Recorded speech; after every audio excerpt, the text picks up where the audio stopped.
East Region, round of 32, BYU looking for their first Sweet 16 appearance since 2011 when they were led by fan favorite Jimmer Fredette, who was in the crowd watching this one. Wisconsin trying to get back to the Sweet 16 for the first time since 2017 and keep the Big Ten unbeaten through 11 games in this tournament. But Mwap Mag catch and shoot three puts the Cougars up 14, their largest lead of the game. Still up 11. Dawson Baker alley-oop into Keba Keita, who slams it down. Cougars up 13. Final seconds of the first half, BYU up 8. Travenell for 3, and the Cougars are up 11 at the break. BYU made 6 3-pointers in the first half. Early second half, Wisconsin down 12, and John Tonje starting to take over. For 3, Badgers down 9, now a fake and another triple. It's a 5-point game. Tonje doing it all to keep the 3 seed Wisconsin in this one. BYU up 7. Dawson Baker driving, makes a running floater. The Cougars back up 9. Next possession, Fousseyni Traore gets it down low, and the Cougars are back up 11. BYU outscored Wisconsin off the bench 24-3 in this game. Jimmer loves it. 4 minutes to go. BYU up 8. Richie Saunders driving, laying it in. BYU up 10. Saunders finished with a team high 25. 1:20 to go. Badgers down 8. Tonje step back 3, and it's a 5-point game. BYU was comfortably ahead for much of this game, but Tonje doing everything he can and won. Wisconsin down 2 after the free throw. We've got ourselves a ball game. Tonje up to 37 points. Most points by a Badger in tournament history. Wisconsin's got the momentum. Badgers need a stop. Down 2, 30 seconds to go. Dallin Hall driving, missing. Carter Gilmore dives for the loose ball, comes up with it, calls timeout. Badgers have it, 13.1 on the clock. They trail by as many as 14, now a chance to tie or take the lead. Tonje driving, fadeaway jumper. Off the mark, down go the Badgers. BYU holds on, 91-89.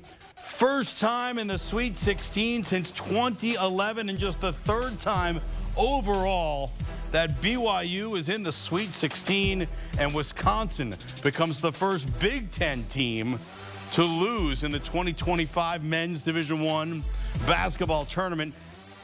And it also snaps a 43-game winning streak for Wisconsin when they score 89 plus.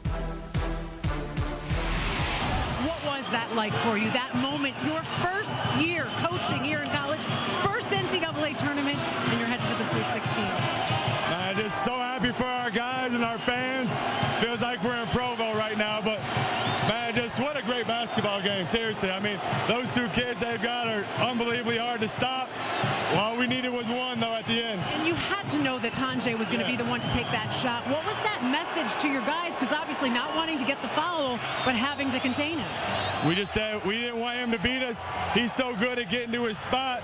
He still got off a decent look, but just proud of our guys for hanging in there and just finding a way. I want to call Richie. Come on over here. Richie. What can you say about the performance you got from Richie? I mean, how many offensive rebounds did he have? It felt like he got every miss. Man, this guy's the ultimate competitor. You know, he embodies everything that we're about. I'm just so happy for him and for our guys. Congratulations, Coach. Richie, for you, you dreamt of playing for this team when you were a kid. You were here. You're taking them to the Sweet 16. Tell me what this moment's like for you. Man, I can get a little choked up. You know what I'm saying? Like, this is special, man. Like, this is something growing up, just hooping as a little kid, like, this is something I dreamed of, right? And to actually be here is, like, it's just surreal. And we're not done yet. We're going to keep moving forward, but we're gonna take this with gratitude and just celebrate for a sec, but then move on. We talked about the 5 a.m. in the church gym and your dad taking you there. What statement did your team make tonight to everybody else who maybe didn't know BYU had this in them? Yeah, man, we're an incredible group. It's all about us. Like I said at halftime, we had to not worry about these distractions, about maybe not getting some calls. We just had to focus on each other, and I hope everybody can see that we're the tougher team. Go celebrate with your teammates. Congratulations. Thank you. Richie Saunders becoming a BYU legend in front of our eyes. Jimmer Fredette, 25 plus 4 times in a tournament game, and now Richie Saunders has put his name on the list as he leads BYU to the Sweet 16 for the first time since Jimmer's team in 2011.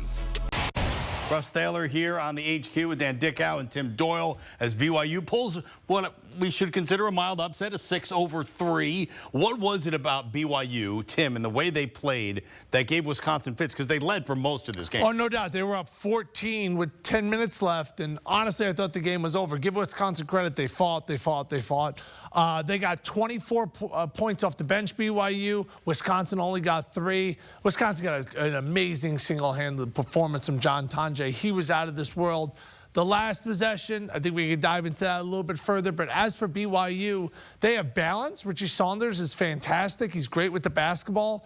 They have great connectivity and chemistry. It's hard to find now in college basketball. They're also doing the sauce the new way, baby. With the GM and the NBA coach, that's how they're making their sauce, and it's a successful sauce. Dan, take us through this last play.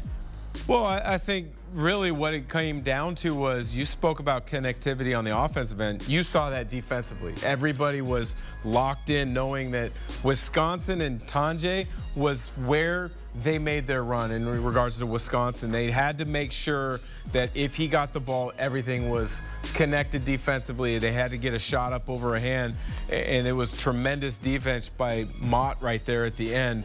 But on the offensive end for BYU, they play with NBA-type space. They play with NBA-type pace.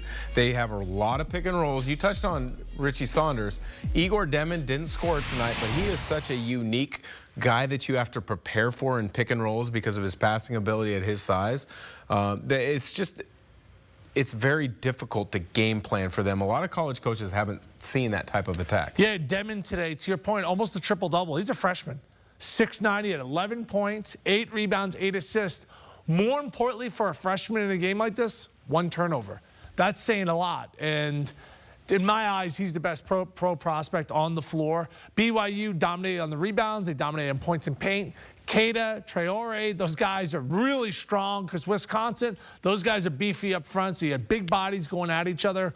BYU, I believe, is the future of college basketball and how other teams are going to build out their rosters. And BYU is a team that's moving on to the Sweet 16 in Newark, New Jersey, later in the week, where they'll play the winner of Alabama and St. Mary's. How do you like them against either? Alabama, Dan, that might be 105 to 104. If Alabama gets the game at the pace that they want to, but St. Mary's plays bottom 5 in the country in regards to pace.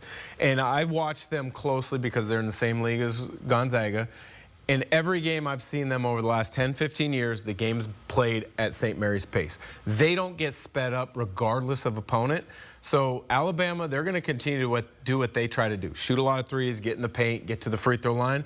But St. Mary's, they are so regimented with what they do. They're so disciplined that I think it's going to be a low-scoring, low-possession game. And as much as I like Alabama, some of their struggles is Grant Nelson fully healthy. Yes, he played yesterday. But I think this is going to be a closer game than a lot of people think, and it could be an upset. Let me put you in BYU's shoes. Who would you rather play? Took the question. St. Mary's or Alabama? Yeah. They would rather play Alabama. I totally agree, which is nuts, right? Yeah, why would you want to play the 2 seed? Because they want to play that same game, the and they same think style. they think they're better at it.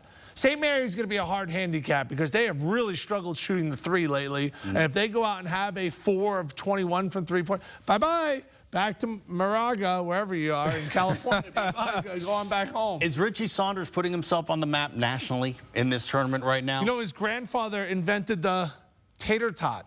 Yeah, Wow. Mariah potatoes. He now got some NIL deal. Like, how did he not have that NIL deal He's been a tater man all along. Yeah. Richie Saunders can play, can put the ball on the floor. BYU, I've said this before and you hear it again. They have the spread you out, shoot the 3, different skill guys, pass, dribble, shoot. They have a different model than Houston. They have a different model than St. John's. So that's why they have a similar model to Alabama.